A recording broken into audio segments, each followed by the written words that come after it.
Southgate called time on his 8-year England career on Tuesday after last weekend's Euros final defeat to Spain. And the attention has now turned to who could be the man to replace him, Andy. There are a number of names already being drafted on a potential shortlist.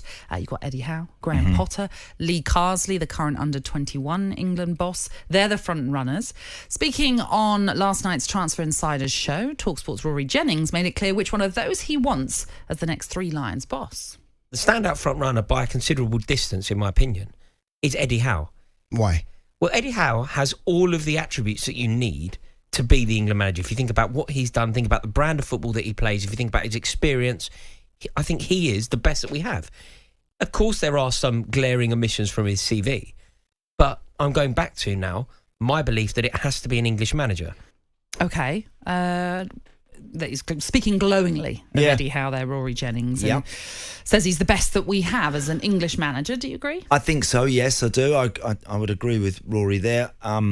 Eddie has got tremendous experience. He would have dealt with a lot of top players.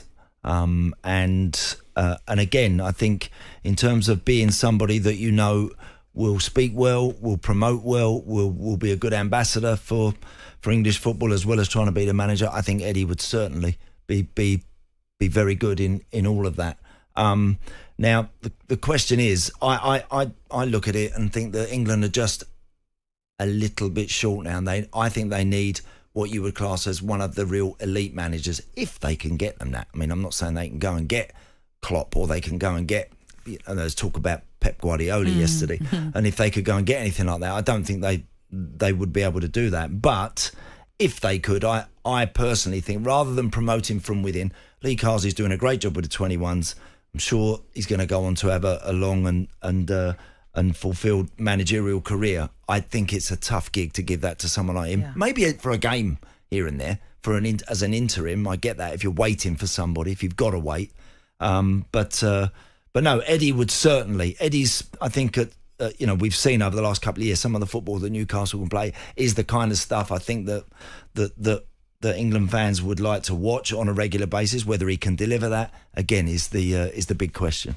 He's made no secret, Eddie Howe, saying that he'd love to have the England job one day. Yeah. In fact, he, in a book that is due out just next month, in fact, he spoke about his Three Lions dream. This was before he obviously knew that Gareth Southgate was going to be quitting as the Three Lions boss. He was asked, would that be something that he would like to do at some stage of his career? And he said yes, because he went on to talk about, I'm an England fan. I grew up watching Gary Lineker. I wanted to be Gary Lineker when I was young, he said. But he said I ended up being a defender rather than a goal scorer. So that was something that he wasn't able to achieve in his actual footballing career. Now, he's only 46. Is that too young to move away from club management? I don't think so. I think when you're seeing the numbers, I think Eddie's, it says here 670 games as a manager. That's a lot of games. Yeah. That's a lot of games. He's well...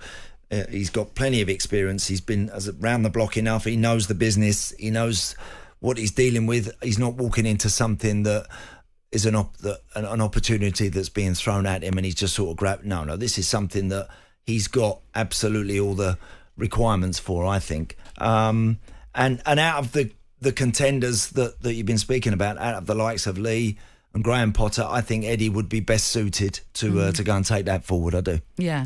Now, Newcastle fans won't want us talking about this, I'm sure, but there has been a lot of change already this summer at Newcastle. We've seen that sporting director Dan Ashworth, of course, has left for Manchester United. They've had Amanda Staley, the co-owner, leaving as well. Do you think something like that, when there's a little bit of upheaval, could sort of help this along the way? And this is something that the FA could tap into now? It could. Maybe the brochure's changed a little bit in Newcastle since when Eddie first got the job. As you say, some of the personnel, the key personnel that he'd been working with or perhaps were very supportive of him, are no longer there. He's had a couple of years looking at Newcastle. It's a great club, Newcastle. It must be a brilliant... I remember talking to Sir Bobby years ago about Newcastle and about managing and it being such a unique club because it's that one club in the city, and it must be a great club to be manager of when it's in full swing and it's really going. However, football management, we know, is a pretty precarious business. Eddie's had a couple of years there.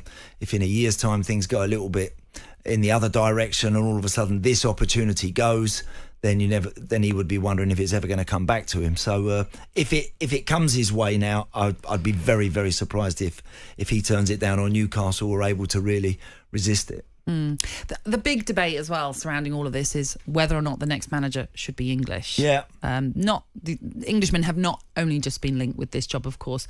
There's Mauricio Pochettino. You mentioned Jurgen Klopp, Pep Guardiola as all rumoured to be of interest to the FA. And why wouldn't they, when some of those managers have such great pedigree when it comes to their careers so far? The former England midfielder Tom Huddleston joined the Sports Bar last night, and he thinks that the next boss should ideally be English.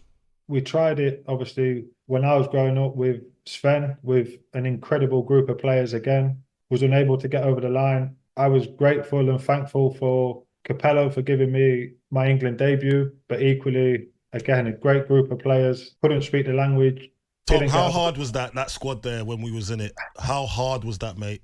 I was only in it a few times, but yeah, it was tough. Even the training and stuff with interpreters and things like that, it just too much, wasn't it? Its effect. And the names you've mentioned, obviously Klopp and Pochettino speak great English, so that wouldn't be an issue. But I was listening to something earlier and they mentioned, would Germany or Argentina, for example, accept a English manager going in there and managing their national team?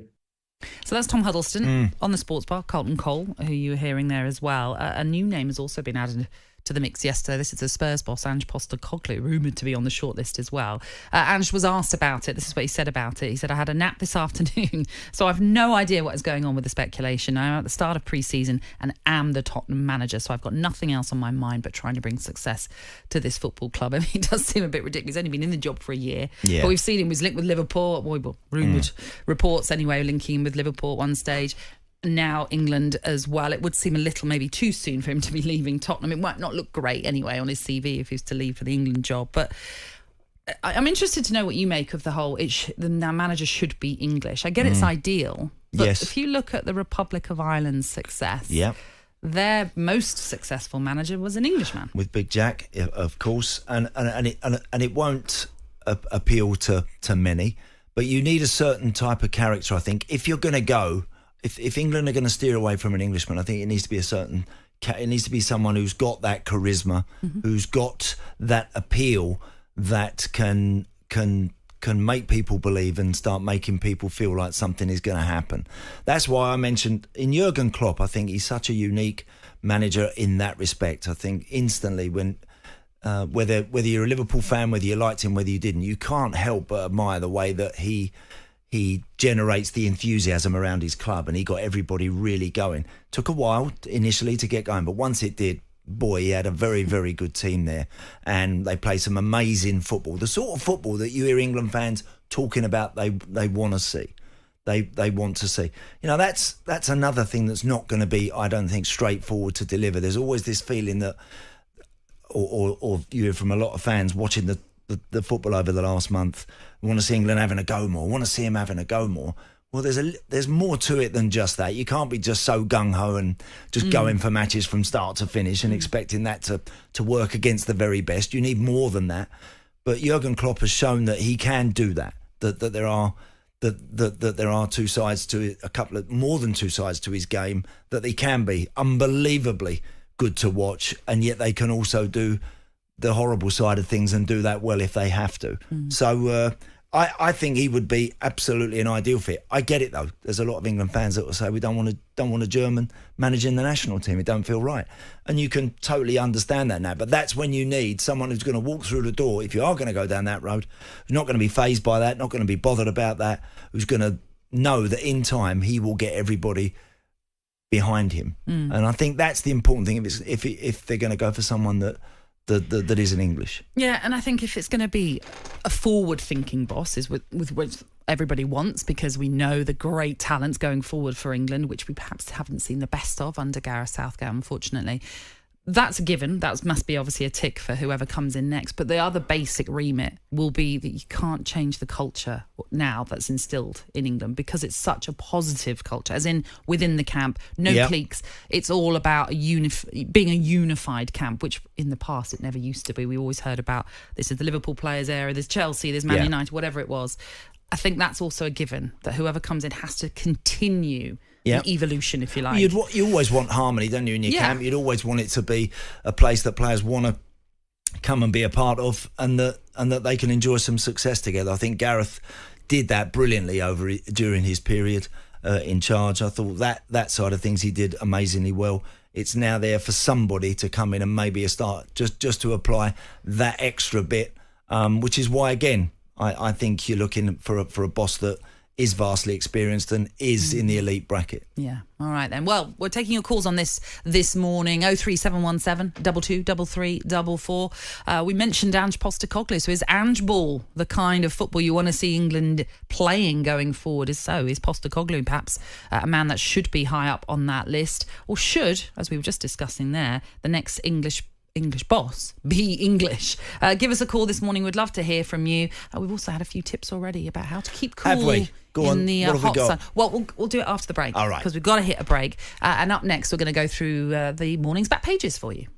talkSPORT Breakfast, waking you up Monday to Friday morning from 6 a.m.